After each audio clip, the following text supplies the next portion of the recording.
ये लोग तो ऐसे मार रहे हैं जैसे इंसान नहीं कोई जानवर हो या कोई पुरानी दुश्मनी हो मेरे साथ।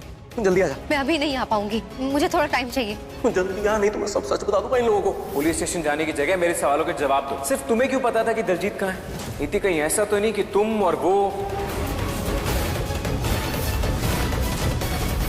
अगर तू परी नहीं है तेनू कैसे पता नीति ने ही परी को मारा था, वो भी उसी जगह।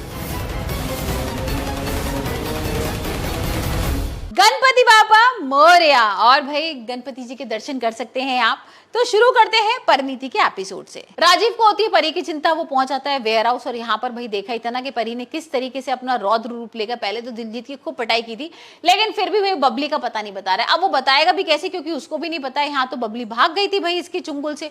अब जो रास्ते में उसको मिलता है ना, वो गुंडा दिलजीत के जान पहचान का होता है और वो लेकर दोबारा से वेयर हाउस में आ जाता है। तो यहाँ पर बबली, परी और राजीव तीनों लोग मौजूद है और हम देख रहे हैं किस तरीके से यहाँ पर राजीव अपनी जान पर खेलकर परी और बबली को बचा लेगा और यहाँ पर उनको भगा देगा। अब ये दोनों तो भाग आए, लेकिन यहाँ पर भाई राजीव बचा है और दिलजीत और राजीव के बीच में अच्छी वाली लड़ाई हो रही है। अब इसी बीच में जो नीति है वो भी पागलों की तरह भागते भागते भाई वो कार से आ रही है। मतलब उसको लग रहा है कि अगर वेयर हाउस में ये दोनों लोग पहुंच गए तो यहाँ शादी नहीं हो पाएगी, और अगर शादी नहीं हुई तो उसका जितना प्लानिंग थी वो सब खराब हो जाएगी। और होता ऐसे ही है, क्योंकि यहाँ पर परी और बबली तो भाग गए, लेकिन यहाँ पर नीति पहुंच जाती है और नीति रास्ते में एक एक्सीडेंट भी कर देती है, जिसके बाद पुलिस वगैरह भी आ जाएगी। बहुत ज्यादा गुस्सा भी करने लगेगी पुलिस और यहाँ पर वो गिरफ्तार होने ही वाली होगी, लेकिन अपना नाटक वगैरह करके ना बच जाएगी और पहुंच जाएगी वेयर हाउस।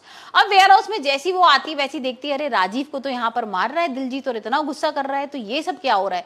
या यही सारी चीजें देखकर ना वो एकदम गुस्सा करने लगती है, बहुत आग बबूला हो जाती है दिलजीत के ऊपर और यहाँ पर उसको डांटने वगैरह लगती है और बोलती है कि तुम भाई संजू के संग ऐसे कैसे कर रहे हो, यहाँ पर संजू की थोड़ा ना कोई गलती है।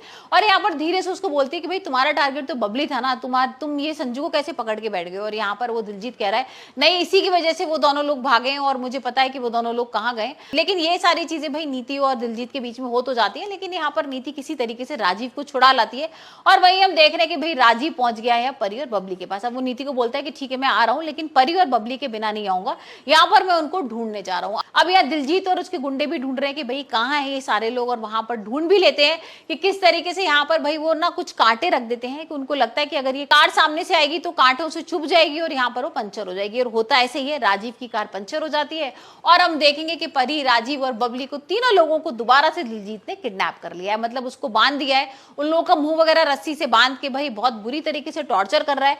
और यहाँ पर राजीव को तो बोल ही रहा है कि राजीव तुम यहाँ पर सड़ते रहो और मैं बबली और परी को लेके जा रहा हूँ। परी को इसलिए लेके जा रहा हूँ क्योंकि भाई वो गवाह है, यहाँ पर साली है मेरी, शादी तो वही कराएगी। और ये सारी चीजें सुनकर ना राजीव को बहुत गुस्सा आ रहा है। अब राजीव के हाथ पैर सब बांधे हुए हैं, मुंह भी बांधा हुआ है, तो ना वो बोल पा रहा है ना हिल पा रहा है। तो अब किस तरीके से परी और बबली को बचाएगा, ये तो भाई बहुत इंटरेस्टिंग होने वाला है। लेकिन आप मुझे बताइए आपको परिणीति का एपिसोड कैसे लग रहा है और आपको क्या लगता है कि भाई राजीव इन दोनों को बचा पाएगा या नहीं।